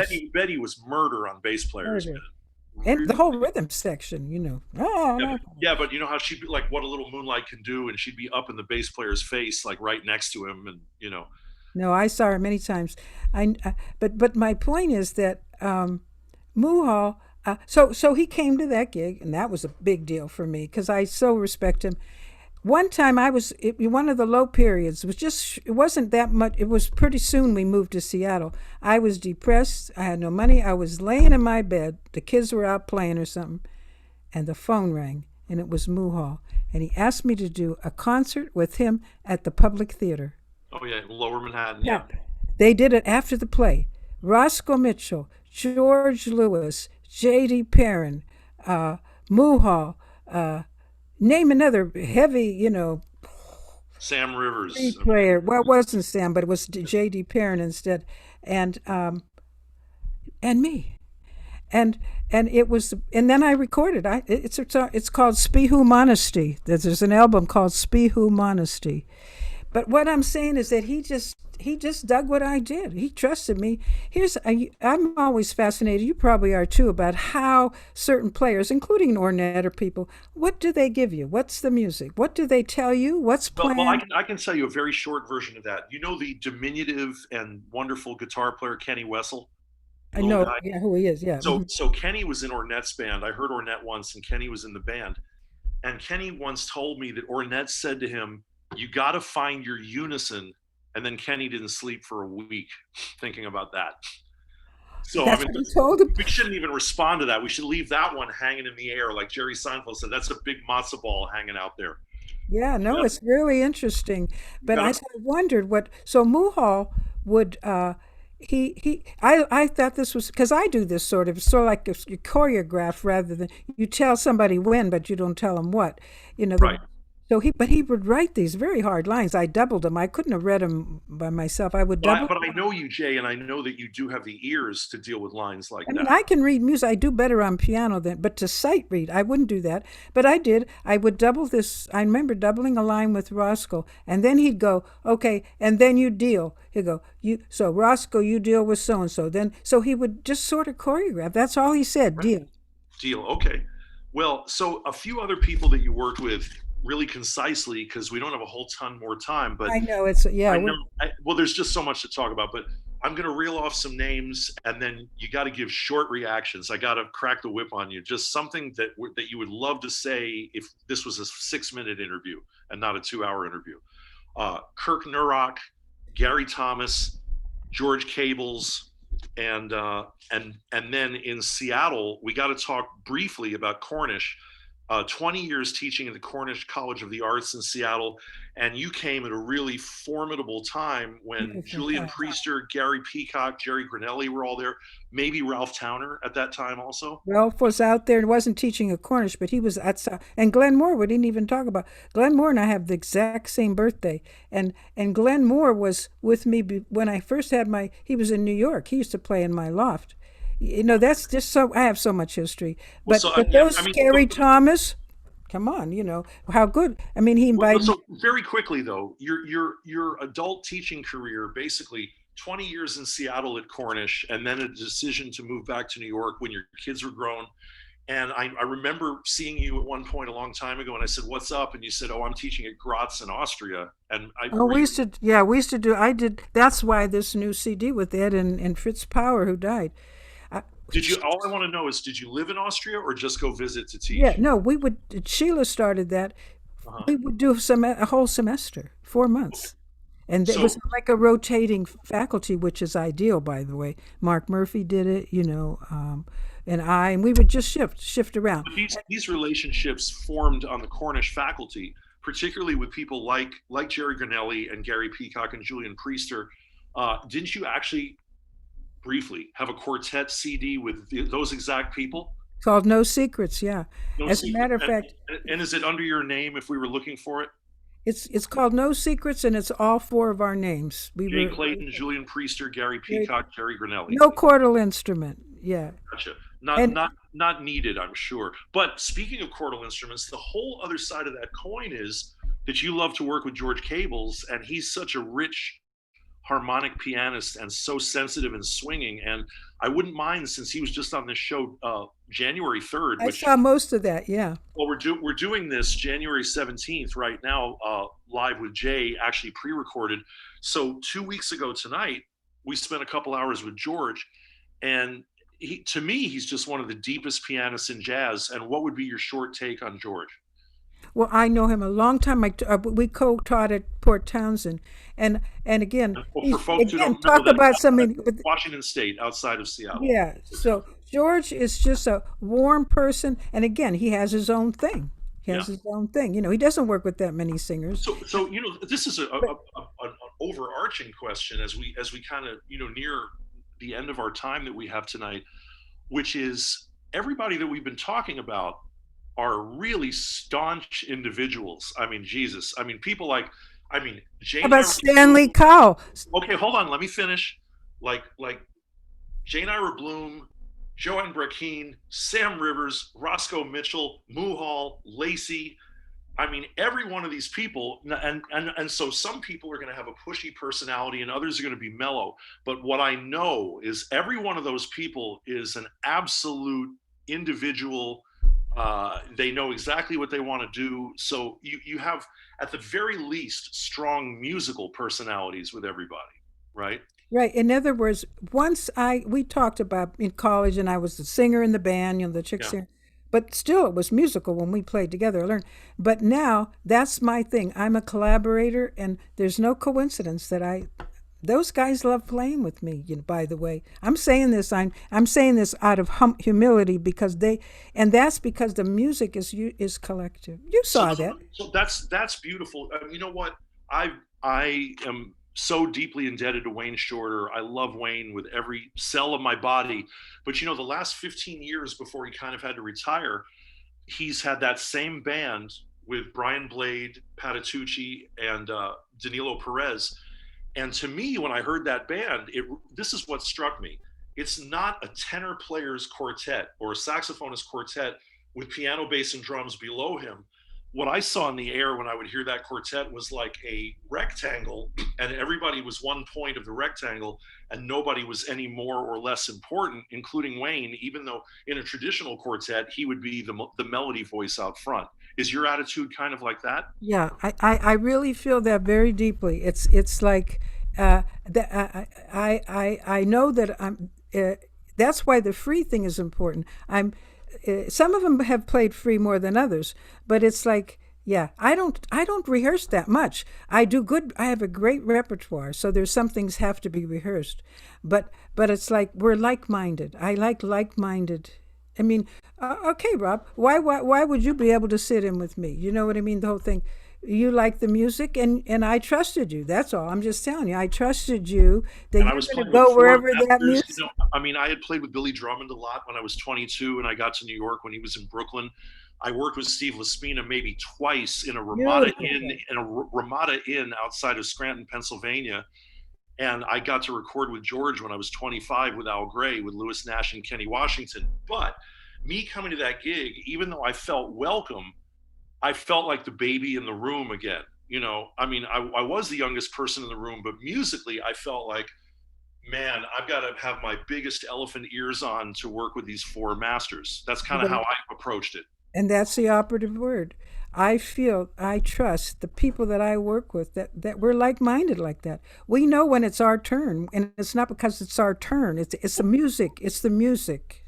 The music. Well, speaking It's of collective composition, Okay, the most naked situation in which to collaborate, obviously, mathematically, would be a duo.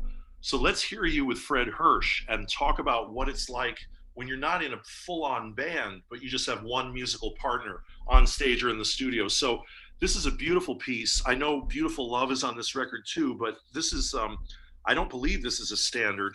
And I'm looking for my notes. Wild is the Wind, that's the tune? Mm-hmm. And so this is Jay Clayton on vocals and Fred Hirsch on piano. Let's hear this, and then let's talk about just playing with just duo partners. Here we go. Wild is the Wind.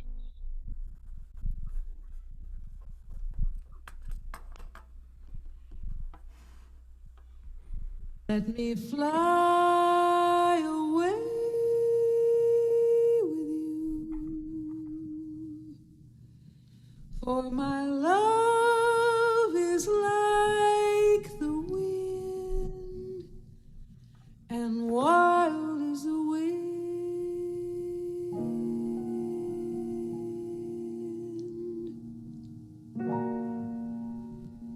Give me more than one caress, satisfy my hungriness.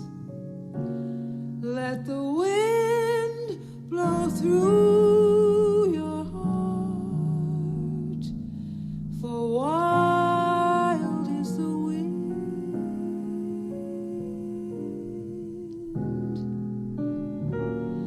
You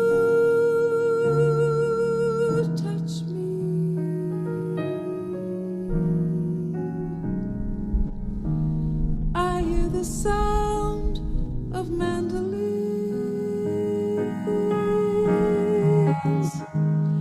You kiss me, and with each kiss my life begins.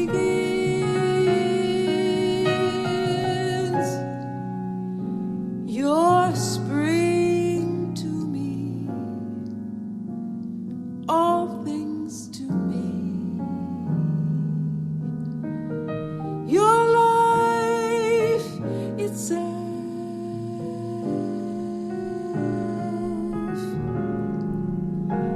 like a leaf clings to a tree. Oh, my darling, cling to me, for we're creatures of the wind, and wild is the wind.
You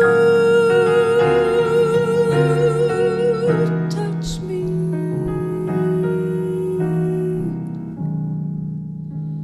I hear the sound of mandolin. Oh, Jay, that's really beautiful, man. God. You know? And you know, like, one thing I would say about you as being someone outside of you, one of the aspects of your singing that I really love is that your pitch is so spot on. You know, like Nancy King, like you know, there are certain singers where the pitch is never ever a question. Well, And that's nice. Yeah. I find that with Frank Sinatra. I find that with a few people. And there are other people who are a little more flexible with pitch, like perhaps Betty Carter or Billie Holiday or Jackie McLean on alto. But you sing so in tune, and you have such a beautiful instrument. But also in that situation with Fred Hirsch, you sing with such subtlety and shading. It's really not just all about, you know, like jazz singer standards shit. It's just there's really a deep emotional connection, and I really appreciate that when I hear you sing. Well, you know, I call that the more I teach, the more I emphasize that with everybody I work with, even instrumental, that the bottom line is that's it. My book is called Sing Your Story, and you sing your story too. The longer I live, the more that's it. So I know that counts. That has to do with phrasing, and it has to do with everything. What you're saying. Well, two other duo partners that you've worked with a lot are guitarist Jack Wilkins and also upstate pianist Armin Danelian. So very quickly, if you have a gig with Fred or Armin or Jack Wilkins, what's different and what's the same in the dynamic of working in that duo with those different individuals? Well, actually, although I have a main repertoire that's pretty cool, and it keeps the, I still have certain repertoires for certain music instrumentalists. Like Jack would be more traditional, which is fine. It doesn't do any. I love it. He's free, but Armin will go both ways. You know that I just did a gig with Armin and Dave Liebman and Jay Anderson. How about that combination? I just can't believe you did a gig. No, but it was last year. Oh yeah, not recently, maybe a year ago or whatever.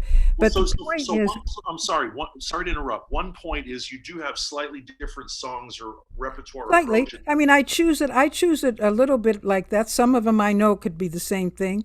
The one with getting back to Fred, we didn't rehearse at all. Well, I believe that, and I know that Fred is, he's done entire residencies of duos with a different partner every night at the Vanguard, and I know his record that he did make with Nancy King. I think Fred is a very sensitive accompanist and a truly fine pianist with singers. My question is, that song, I've never heard of it before. It's gorgeous. Wild as the Wind. Where does it come from? Okay, I'll tell you. I finally figured it out. Every singer wants to do it since that, it is a beautiful song. But guess what? It was kind of dug up like a chestnut. It was Nina Simone. Ah, that's where you got it. Okay. I couldn't think of her name. That's what I was thinking of. I think it was her because years ago that was one of the things I did a record. I had Nina Simone, Sarah Vaughan, I think.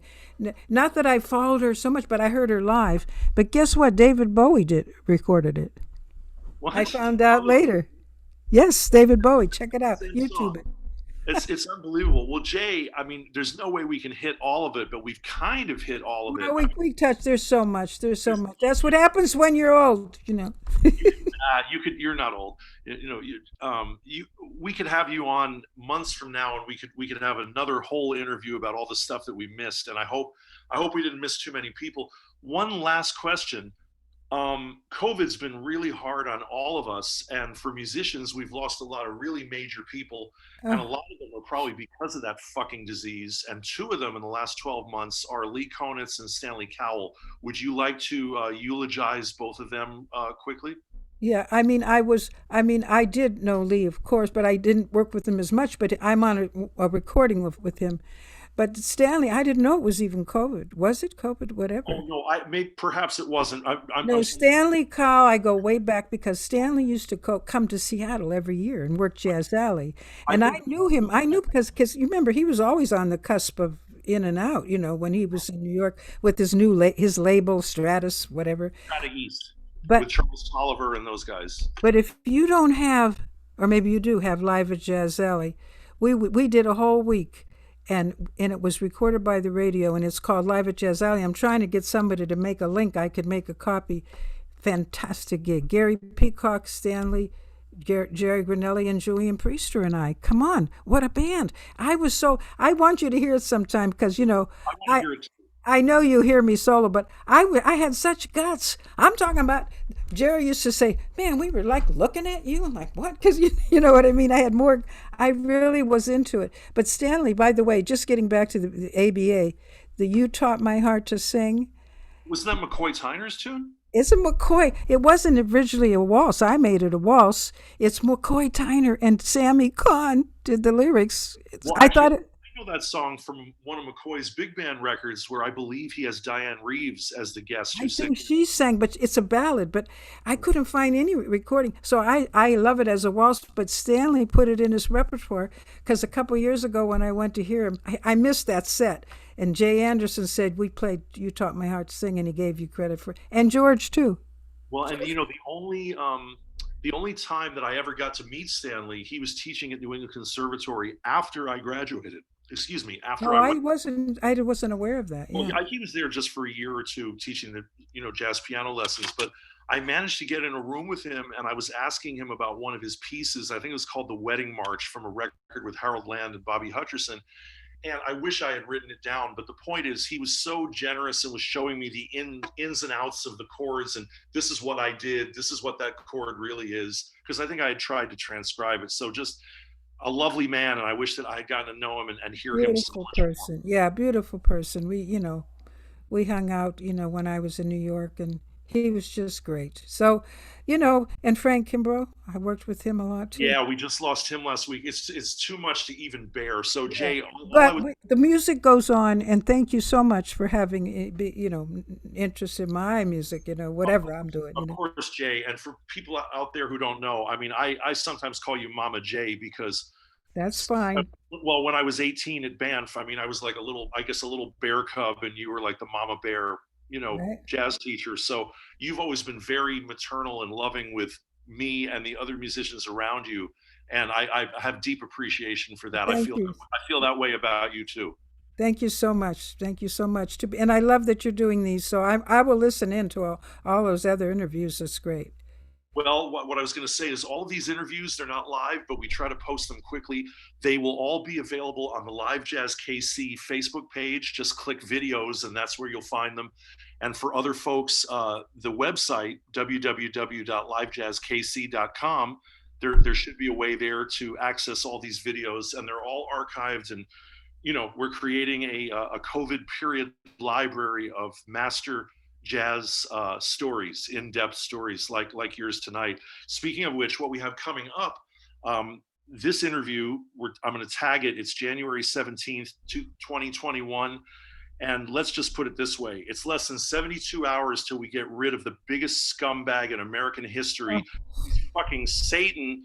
And Biden and Harris aren't perfect, but they're 8 quadrillion times better than him. And I can't wait till Inauguration Day. So that'll be very close. We're close, Rob. We're going to celebrate. That'll be a timestamp on this interview. What we have coming up, we try to be really disparate with the kinds of musicians and kinds of people who are on this show, and their only real connection is jazz for most of them. On January 24th, tremendous trumpet player Alex Norris, who you might know from your Baltimore time down Yes. there. On January 31st, Joe Bowie, trombonist and leader of the band Defunct, coming all the way from Holland. We're going to take something of a midwinter break, but we will sneak in on February 21st with Adam Nussbaum. And when we come back in March, we're going to hit it hard with Tom Scott, Freddie Hendrix, Gary Smullian, Dave Stryker, and Frank Tate. Fantastic. So that's what we have in store. I want to thank our producer, long-suffering producer back there in Kansas City, Herschel McWilliams. Thank you, Herschel. Produces this show. He does audio and video, and he also founded and runs this beautiful website, LiveJazzKC. If things were normal, he'd have a very extensive calendar of all the live jazz in Kansas City each night. And for now, this is one of the ways that we keep relevant by having these interviews for folks to watch. And so I really want to thank him. And Jay, I want to thank you so much. It's lovely talking to you. And of course, like I said, we can't get to everything, but would you say we got to a lot of it? We covered a lot. There's a lot. Really, thank you so much. Thank you so much. Thank you too, Jay. It was beautiful. So we're going to close with a little bit of a freer piece because we want to represent that slice of the pie that is Jay Clayton's music with trombonist Ed Neumeister. And this is a freer piece called Love. Love is a place. E. Cummings. Love is a place. And you know what? E. Cummings, I went to his gravesite outside of Boston, where he's buried next to his wife, who's another poet, Marion Morehouse Cummings. But what I love about E. Cummings, man, is even on his tombstone, everything's in lowercase, just like his poetry. Is that right? I didn't know. Oh, that's great. No capital letters allowed. And I think my mother told me an E. Cummings quote that I treasure. There is some shit I will not eat. Oh no, I know so many quotes. That's great. Next time, baby. Okay. I think it's going to have to be next time. So, so much love to you, Jay Clayton, and love to you. Thank you. Carry on. To be continued. Thanks for being on Convo Improvvo, Live Jazz KC. So, that's it, folks, for tonight. We'll be back next week with Alex Norris, and we will continue on. And want to wish everybody a very safe Inauguration Day and safe new, I don't like the word regime, so recovery with Joe Biden and Kamala Harris and everybody else, and wish for everybody that we look back months and years from now and say, well, that was during COVID. Thank God that's over. That's what we're all hoping for. Wait. So I can't wait. Thank you. It's absolutely brutal. So the end of COVID and hopefully the end of Donald Trump, and then this country can recover and maybe we can start living life again and playing gigs and seeing each other. So I hope with all my heart for that. So for Jay Clayton and Herschel McWilliams, I'm Rob Scheps, Convo Improvvo. Here's Jay with Ed Newmeister. Is anyone else on this recording, or is this just a duo? If it's from the recent thing, it's Gary Versace. Gary Versace. Yeah, Versace. I say his name wrong. He's okay. Well, I hope Herschel indulge me for 20 seconds. The Gary Versace story is when I moved to Portland 20 years ago. Gary was there, and we went into a restaurant, and Gianni Versace had died, and they named the omelet of the day Versace is dead, but it was spelled the same way as Versace. So we looked up on the board, hey, Gary, what do you want for breakfast? And there was an omelet called Versace is dead. He pronounces his name more like Versace. People don't do it. I'm going to do it. Yeah. No, Gary told me it's Versace. That's I mean, he might pronounce it another way. The point is, it's the equivalent of seeing an omelet called Jay Clayton is dead. It's kind of unpleasant when you go to breakfast. Yes, right. I'm not eating. Anyway, I think it's Fritz Power, though. I think you're going to play something from the CD. I'm not sure. All right. Well, anyway, we'll leave. Love is a Place. Okay. So here's Jay with Ed Newmeister and other individuals. And thanks and good night, everybody.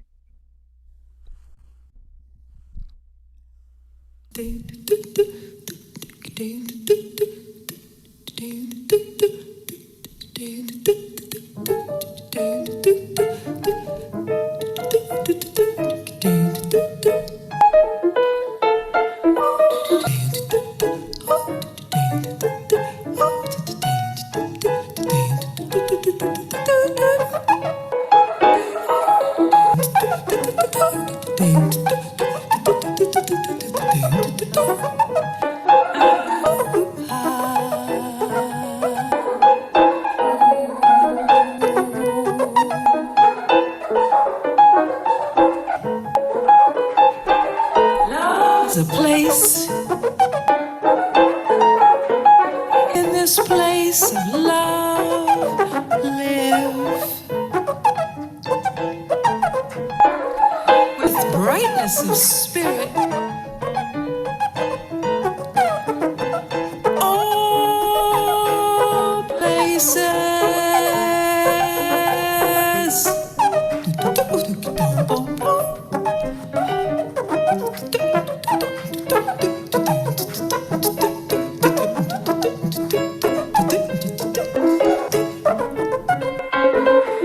Yes, is a world,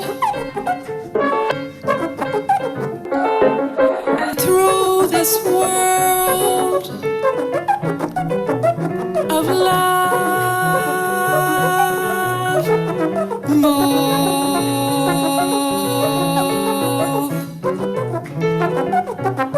love, live, skillfully curled, all worlds. Love is a place, and in this place of love, live, love, move,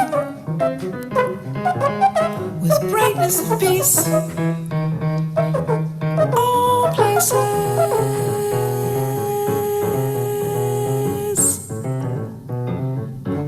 all worlds, all places.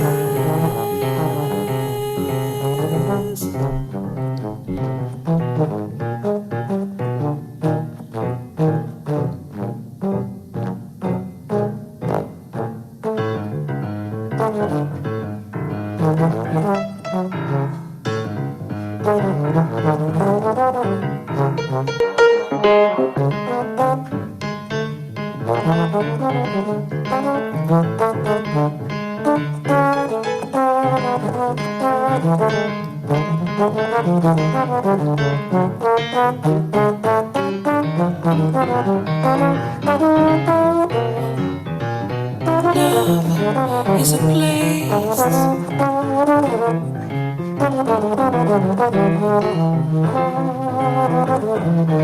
Through this place of love move all places. Yes.